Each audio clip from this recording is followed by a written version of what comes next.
Louvado seja Deus.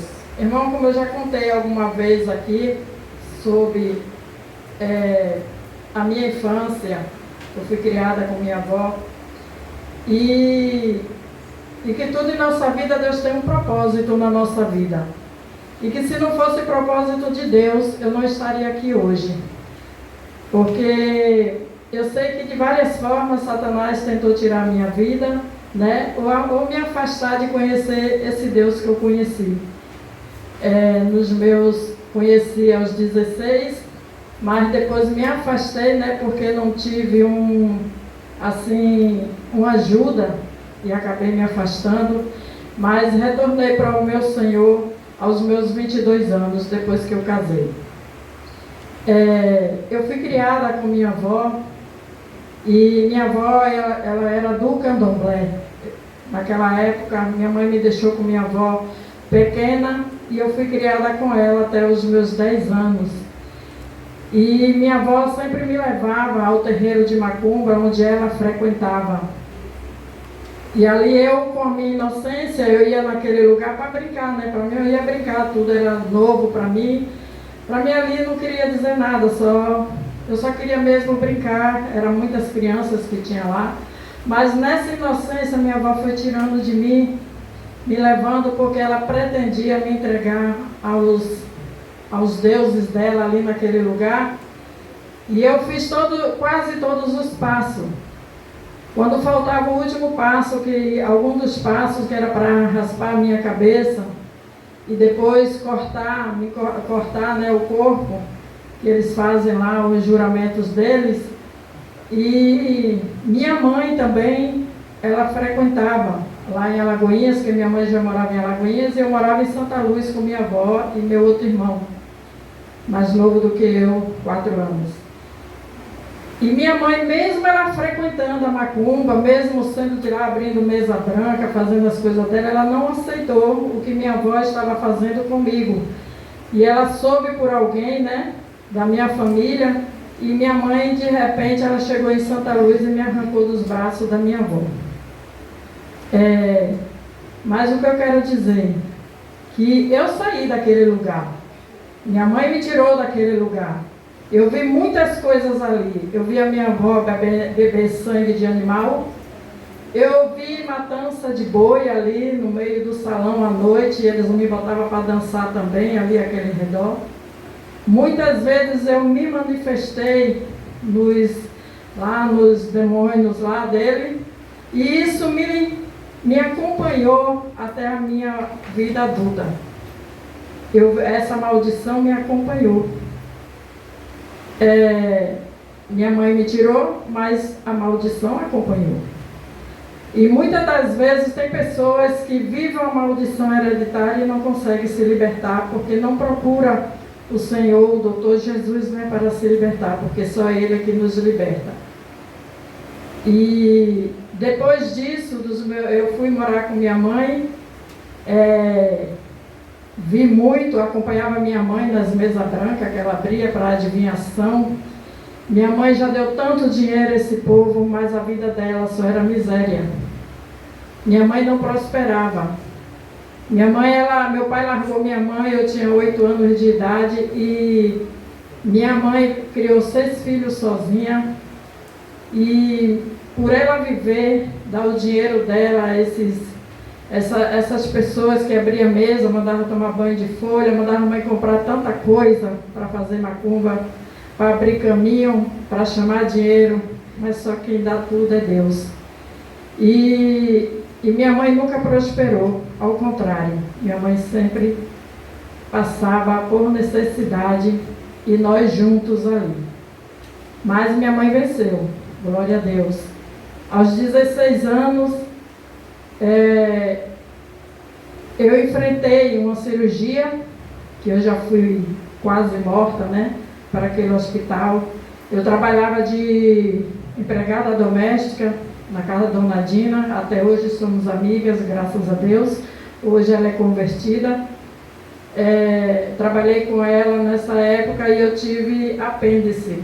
Só que por ela não saber o que era, passei mal E ela me levou ao hospital, me deram uma tal de injeção e me mandou para casa. Eu voltei para casa de Dona Dina, porque eu trabalhava e sufocava aos 15 dias. E ali eu não melhorei, ao contrário, eu piorei. Eu comecei a só sentir dor, sentir sede e vomitar. E aí eu fiquei na casa de Dona Dina, nessa coisa assim, durante até a sexta-feira. Começou no sábado. E eu fui a semana toda em Dona Dina, e depois, quando eu sexta-feira, disse: Vera, eu vou te levar para a casa da sua mãe, porque eu não quero te ver morrer aqui dentro da minha casa. E assim ela fez. Me botou dentro do carro dela, me deixou com minha mãe, e ali minha mãe, fazendo banho de folhas de algodão, aliviava a dor. Mas eu tinha uma semana já sem comer. Eu só bebia água e sentia dor. E vomitava. E tudo que minha mãe me dava para comer, eu botava para fora, eu não conseguia. Quando foi sexta tarde, ela disse: Vera, eu vou te levar no hospital, porque não dá, você já está anêmica, você já está fraca. Aí me levou. E eu, ali naquele hospital, ninguém descobriu o que era, porque fez todos os exames, mas não enxergava nada dentro de mim, porque a apêndice já tinha estrangulado. E aí a ultrassom não dava para ver, tudo que via era tudo preto, não enxergava nada. Eu já não levantava, eu já não enxergava direito, eu só sentia dor, sede e vômito, só isso. A minha urina virou pó, eu já nem não urinava mais, mesmo bebendo água, a urina virou pó, porque a enfermeira teve que tirar no tubinho para fazer os exames. E ela disse: meu Deus, mas Deus botou alguém ali naquele dia, naquele sábado de manhã, porque eu passei a noite no hospital na sexta, e aí naquele sábado de manhã Deus colocou alguém, viu, o médico, e ele perguntou: o que é que essa jovem tem? Aí todo mundo falou: não sabemos, ninguém descobriu. Aí ele fez: me deu um bocal de caneta. Ele pegou o bocal de caneta ali na maca, ele só passou no meu pé da barriga e eu gritei. Ele disse: leve ela imediatamente e prepare, porque ela tem que fazer uma cirurgia de abdômen aguda. E aí eu fiz essa cirurgia nesse dia, irmão, até a energia faltou. Eu fiz uma cirurgia de 6 horas com o gerador, porque foi uma chuva de trovoada, que faltou energia na cidade, e foi através do gerador. Todo mundo achava que eu ia morrer. Dona Dina foi lá me ver, ela disse que viu já meu defunto. Minha mãe também já estava sem esperança.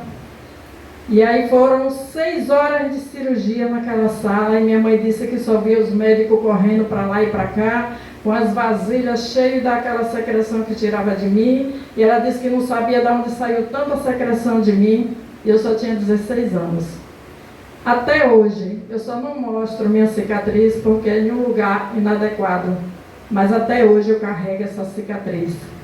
Tive muita vergonha, ainda tenho. Mas, ao me olhar no espelho, eu dou graças a Deus por eu estar aqui. Porque não é uma cicatriz bonita. Você já imaginou uma jovem deformada por uma cirurgia? Mas eu disse: Deus, o Senhor tem propósito na minha vida. Porque todo mundo dizia que eu iria morrer. Minha mãe já estava desesperada. Mãe disse que ao sair da cirurgia, depois de 6 horas, eu dei outra crise parada e voltei de novo para a mesa de cirurgia. E tudo que eu sei do que aconteceu lá foi porque minha mãe me contou, porque eu perdi a minha memória. Eu fiquei um bom tempo, alguns meses, sem memória. Eu só sei das coisas porque minha mãe me contou. Eu não tinha nem acordado ainda, porque eu levei anestesia geral. E mãe disse que pensou que eu nem ia acordar mais, porque ela achou que eu demorei muito.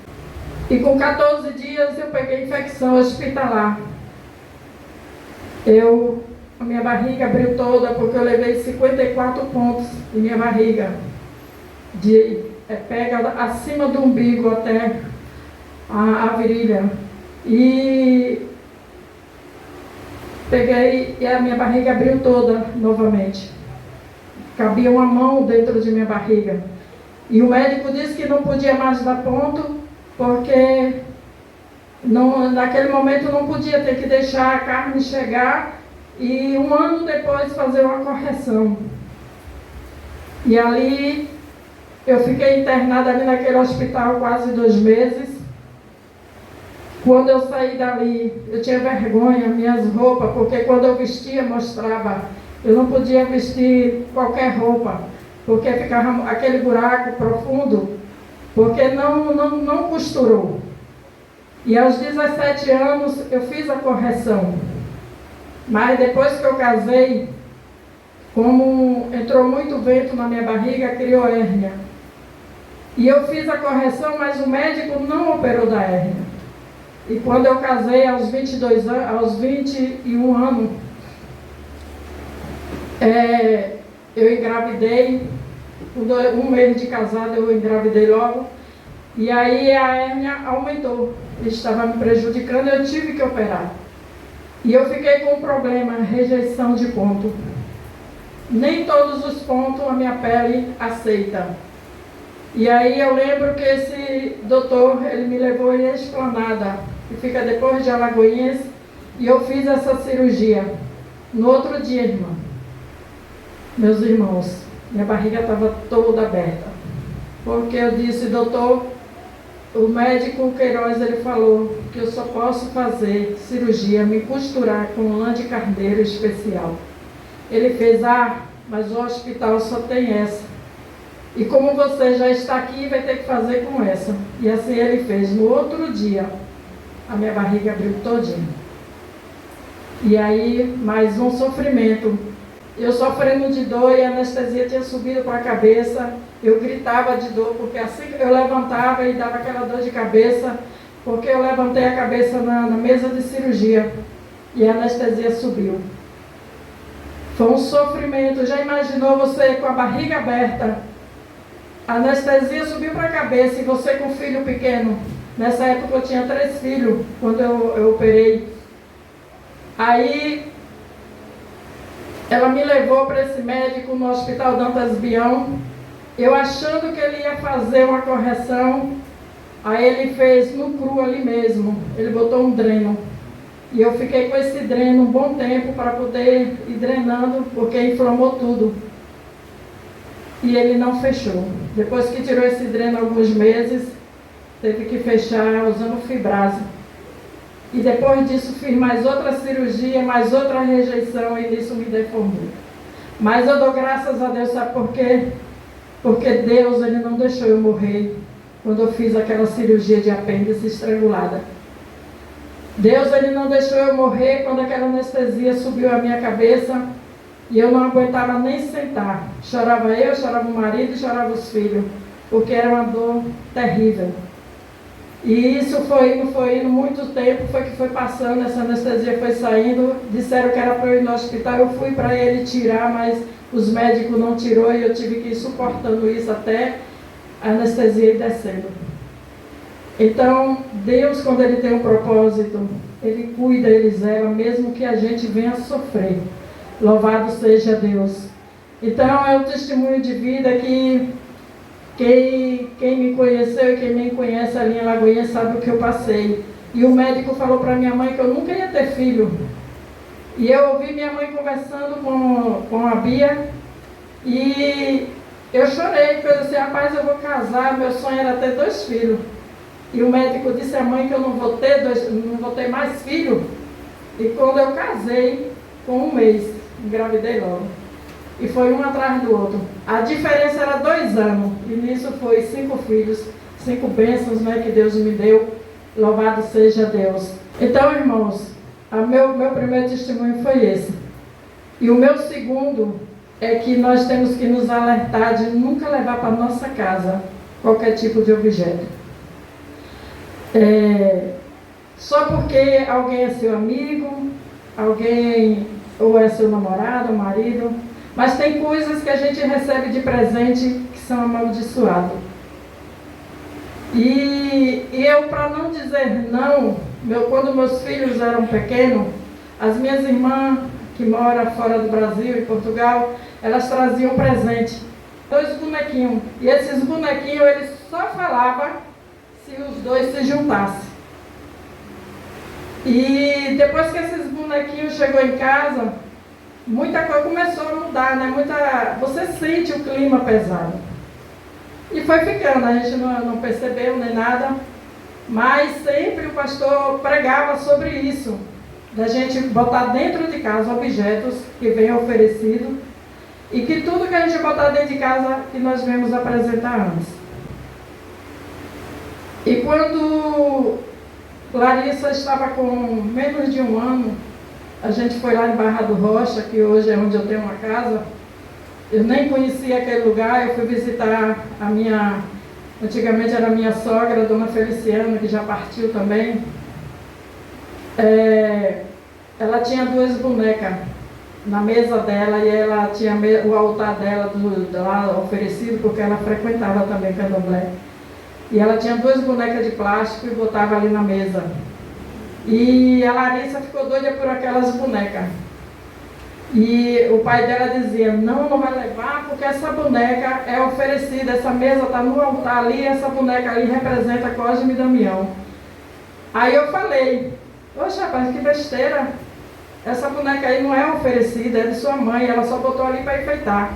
E aí Larissa chorando, e eu com minha teimosia, levei essa boneca para minha casa, eu já morava em Alagoinhas. E aí, irmãos, eu confesso que depois que essa boneca entrou, já tinha o que minha irmã deu, já veio essa boneca, a boneca tinha até 2 chifrinhos, umas bonecas de plástico mais ou menos desse tamanho assim, as bonequinhas. Minha mãe fez roupa, fez tudo, vestiu, Larissa amava aquela boneca, e só ficava em cima da estante lá no quarto dela, tinha um cuidado tremendo.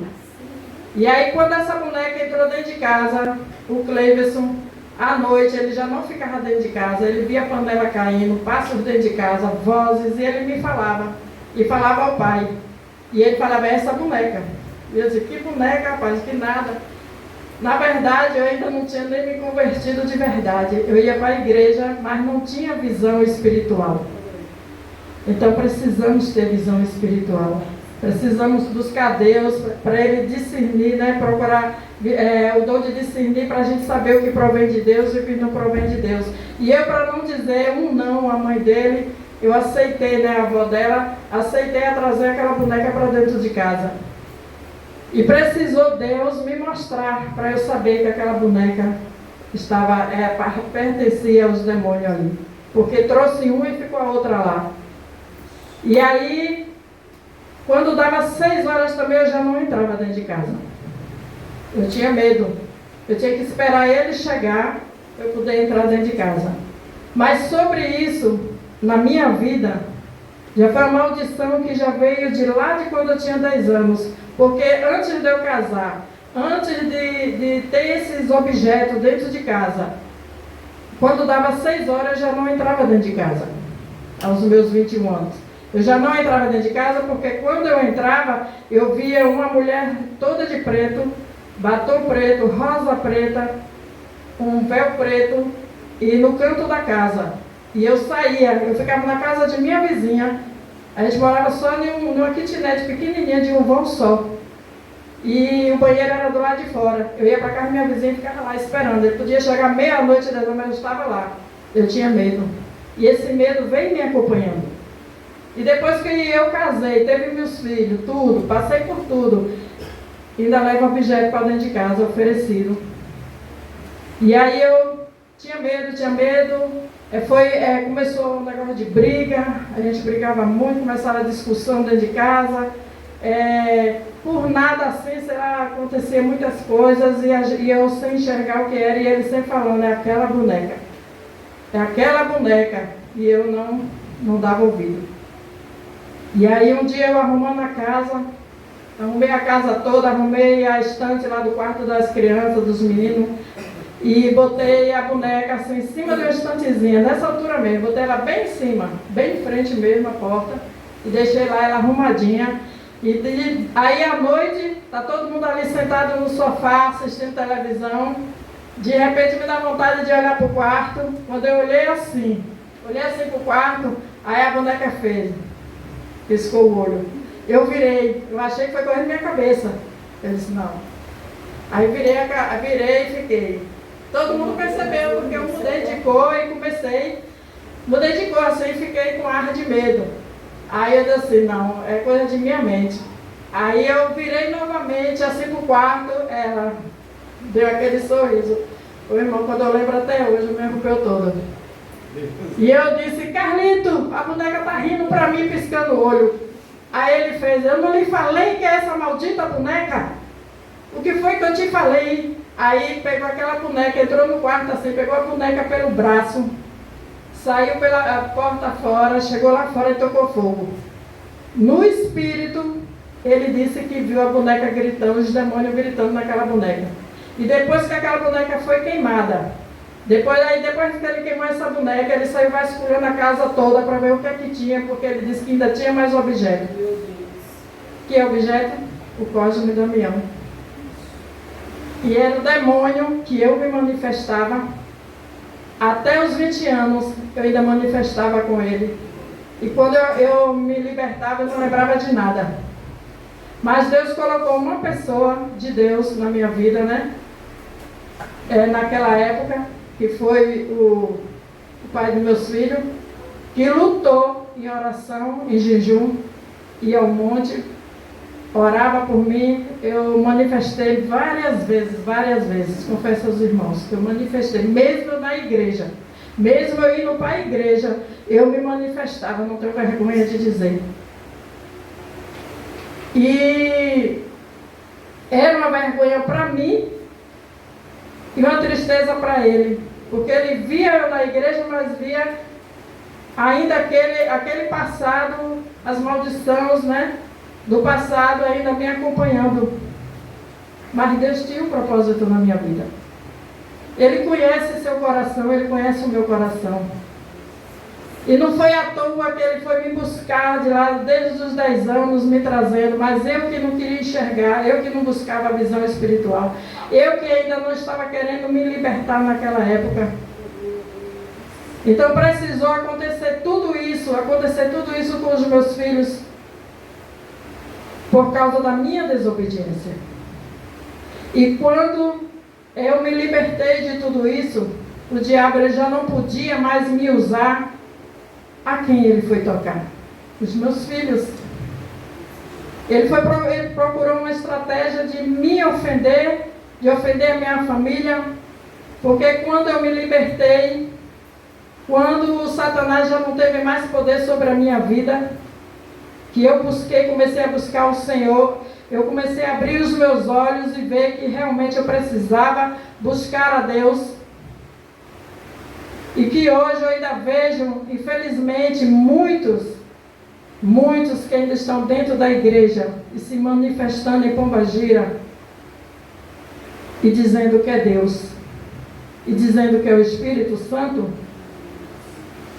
Eu sei, irmão, porque eu saí daquele lugar, eu vi muitas coisas. A sensualidade ainda está dentro da igreja, mas a igreja precisa acordar, despertar sobre isso. Por isso que nós precisamos buscar o discernimento espiritual, para que o Satanás não venha entrar na igreja disfarçado, para enganar a igreja, escandalizar. Porque está aí os escândalos dentro da igreja? Lugares que você vai que já não existe mais a palavra, mas só o quê? A sensualidade, envolvendo ali o povo, e o povo começa a se envolver. Então precisamos vigiar. E eu dou graças a Deus que Deus me libertou, mesmo com todas as lutas que eu passei, porque eu fui provada, depois de ser liberta dessas coisas, desses demônios que me perseguiam, que não deixava eu fluir dentro da igreja, que não me deixava crescer, que não me deixava ser feliz. Ele começou a mexer em meus filhos, mas aí eu já estava forte com Deus, porque eu sozinha não sou nada.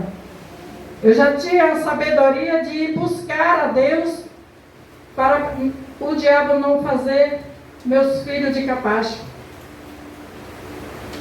O diabo tentou várias vezes tirar a vida do meu filho. O diabo tentou várias vezes também levar minha filha para o mundo errado. Mas antes que ela fosse, Deus enviou um servo seu para que ela viesse casar. Deus, Ele é Deus, e Ele ouve as minhas orações, a oração do seu Pai. Deus é Deus e Ele é fiel. Então, por isso que nós temos que orar sim pela nossa família, colocar os nossos joelhos pelos nossos filhos, para que Satanás não venha fazer eles de capaz. Então, eu louvo a Deus por cada livramento que Ele me deu, por cada cura que Ele me deu. Eu poderia até mostrar a cicatriz, mas não tenho como. Mas, irmãos, eu levo essa cicatriz na minha vida. É eu me olhar no espelho e dizer: Deus, obrigado pelo propósito que o Senhor teve na minha vida e ainda tem. Para eu continuar essa jornada. Às vezes, como nós somos seres humanos, às vezes nós nos sentimos fracos, desanimados. Mas Deus vem, envia até alguém para nos dar uma palavra, para nos fortalecer, a gente erguer a cabeça e seguir novamente. Satanás já quis tirar minha vida com um ataque cardíaco, mas foi um propósito. Aquela dor que eu senti no coração que me levou ao Eládio, foi um propósito de Deus para eu conhecer alguém que estava precisando de uma palavra. Eu, chegando lá, fiz o cateterismo, e fiz todos os exames, e no exame falou que tinha sido como é que fala? Princípio de infarto. Fez várias vezes, mais de 3 vezes, para eles tirar a dúvida. E deu princípio de infarto. Eu estava com coágulo. E quando eu fiz o cateterismo, o médico disse que não tinha nada. Se tinha uma placa, já tinha saído. Quem foi? A mão de Deus.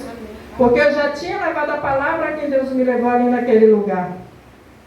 E se ela hoje não estiver liberta, porque até o momento que eu falava com ela, ela voltou. Ela fez uma nova aliança com Cristo. E espero que ela esteja firme. Louvado seja Deus. Então, em tudo, em cada luta que nós passamos, Deus tem um propósito. Louvado seja Deus. Aqueles que nunca conheceram esse outro lado da vida, dê graças a Deus. Mas siga em frente, seja fiel. Sirva ao Senhor verdadeiramente, com fidelidade, amor, carinho, né? Porque nós sabemos que o céu é tomado à força, não é de qualquer maneira. E nós temos que cada dia lavar nossas vestes, porque lá não vai entrar roupa manchada, e sim branco como a neve. Louvado seja Deus, porque Deus, Ele tem o poder de mudar, de consertar, né? Ele tem o poder de nos purificar quando nós queremos ser mudados, porque Ele não entra à força, Ele bate na porta. Se nós abrirmos, aí Ele entra, mas se você trancar o coração, se nós trancarmos o coração e não deixar Deus entrar, Ele não invade. Ele não invade.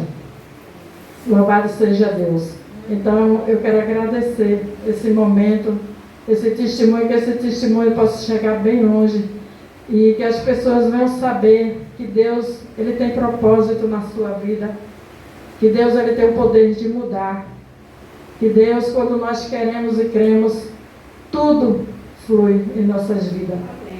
Porque como Deus me tirou das garras de Satanás, que minha avó queria me levar, como Deus me tirou, me livrou da morte ali, quando eu tive a apêndice estrangulada, que as pessoas dizem que com 24 horas a pessoa pode morrer. Eu durei 8 dias, de um sábado para outro sábado. Eu só fui ser operada no sábado à noite. Eu aguentei a semana toda só de dor, bebendo só água. Bebendo água, dor e vômito. Deus permitiu ali eu passar tudo aquilo, mas Deus, Ele me livrou da morte. Naquela eu lembro que eu falei para Deus: Deus, se o Senhor me curar, eu vou te servir. Mas eu fui infiel. Eu não durei muito na presença de Deus. Fui até para a igreja, fui para a escola dominical e tudo, mas eu não tive quem me ajudasse. Eu era jovem, mas uma jovem assim, estava em minha mente, não era tipo Maria vai com as outras. E aí eu desviei do caminho do Senhor. Mas Deus, Ele me deu a oportunidade, depois que eu casar, eu voltar para o Senhor novamente, aos 22 anos. E com 26 anos eu me batizei, louvado seja Deus. Com uns 30 e poucos anos eu fui consagrada a diaconisa. E aos 42 fui consagrada missionária. Então, tudo foi por luta, foi por busca. Eu busquei. Louvado seja Deus. Eu fazia as coisas para Deus com amor. Louvado seja Deus. E Deus me honrou. Hoje, estou envelhecendo a cada dia, mas eu agradeço a Deus porque eu conheci muita coisa na presença de Deus. Eu consegui fazer muita coisa na presença de Deus, ainda quero fazer. Eu sei que eu não vou conseguir fazer como eu fiz quando era jovem, mas o pouco que eu fizer hoje, eu sei que Deus ele vai se alegrar. Louvado seja Deus, porque quando nós vamos envelhecendo, vai chegando o nosso limite. Mas para adorar a Deus não tem limite. Louvado seja Deus. Que o Senhor Jesus possa abençoar cada um de vocês. Aleluia. E que esse testemunho possa servir de exemplo para que nós venhamos vigiar